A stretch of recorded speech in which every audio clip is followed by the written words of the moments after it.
Hi, my name's Matt and I'd like to welcome you to this Zindiac video which is part of our MSP 5th edition Foundation Training course. In this video we'll be introducing the MSP themes. So this video is just a brief introduction to the 7 themes. We will later in the course be going into each theme in detail and be covering everything you need to know for the exam. But this is just a brief introduction to each one prior to taking you through the MSP process. So let's start off with the first theme, which is the organisation theme.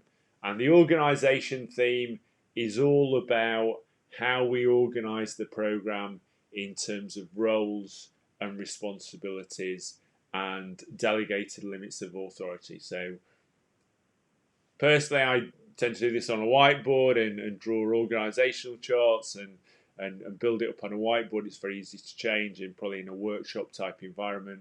But as the slide says, it has to describe how programs are organised and have that clarity around roles and responsibilities.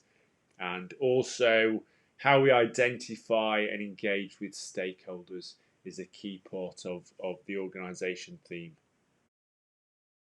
The next theme, the design theme, focused on how we design the program to ensure the end state's clear, the benefits and risks are understood, and how to create the target operating model and understand the gap between the current and future state. So that's very much focused on the outcomes of the program. What is the future world going to look like, and how are we going to do that? We're doing it in documents, and we're doing it in CAD/CAM software, we're doing it in virtual reality, we're doing it on whiteboards. How are we doing those things? Justification. So this is all about the business case. The justification theme. Generally, we create a business case to ensure that the investment of capital and resources represents value for money, and we need to balance affordability and achievability. So can we afford to do it? Are we capable of doing it? Is it desirable to do it? And also managing finances over the life cycle. So not just, oh yes, we can afford 10 million, but can we afford to spend the money? What's the cash flow of the project? Do we go negative? Do we go positive? Do we need certain benefits from early in the program to pay for later parts of the program? So justification theme, really all about that business case and making sure we're getting value for money.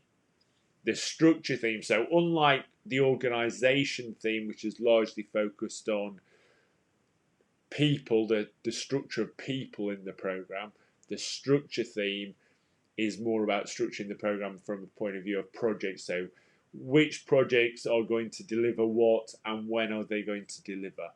That's the focus and the program plan around that, but also how resources are selected, allocated and optimized. So that does include people, facilities and equipment, but primarily it's around the structure with regard to tranches and projects across tranches and within tranches and when they're going to deliver, and aligns very much with the bring pace and value principle, appropriate pace. So making sure we've got an appropriate structure for the project. The knowledge theme, very much focused around lessons learned and continual improvement and building a culture around that. So programs last a long time. We don't want to wait until the end of a program to learn lessons and try and improve. We want to be doing that throughout the program. So on a regular basis, the great thing with lessons learned is little and often. So making sure we're embedding that culture in the organisation to learn lessons and improve as we go through, but also just basic, making sure we're capturing knowledge and we're using it. Managing information to ensure its integrity is also a key part of that theme. The assurance theme, and this theme is all about governance. So we know that assurance needs to be independent, so how we do ensure that. Assurance roles and responsibilities related to the 3 lines of defence, which we'll cover later in the course, but very quickly, are project and operational, programme and corporate. So 3 lines of defence to ensure or assure that we are working within the governance limits, those delegated limits of responsibility and authority that have been passed to us, and how we plan those assurance activities to support good governance. And finally, the decisions theme. So how we take decisions, who's responsible for taking decisions, where the authority sits, but how we come to those decisions. So not just this particular role and responsibility has authority to take the decision, but how do they make those decisions? What information do they need in order to make informed decisions?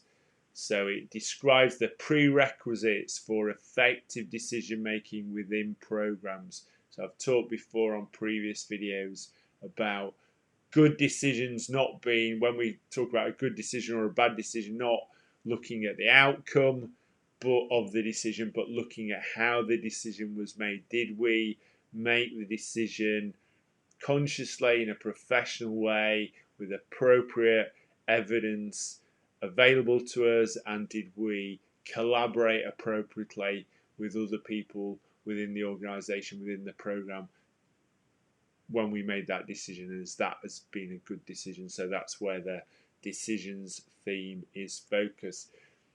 So that brings us to the end of this short video introducing the themes. So as I said, we'll cover each theme in much more detail later in the course, but I just wanted to give you an introduction to the themes before we move on to the processes. If you prefer to go through the themes first before you look at the processes, you can obviously jump to that part of the course. You can cover the course in any order you want, but most people I find they understand the framework better if they cover the processes before looking at the themes in detail. So that's the way we're going to do it. It's not the way the book's structured. The book covers the themes first, but we have introduced them to you already. So that brings us to the end of this video. I hope you've enjoyed it and found it useful. Until you see me again, have a great day.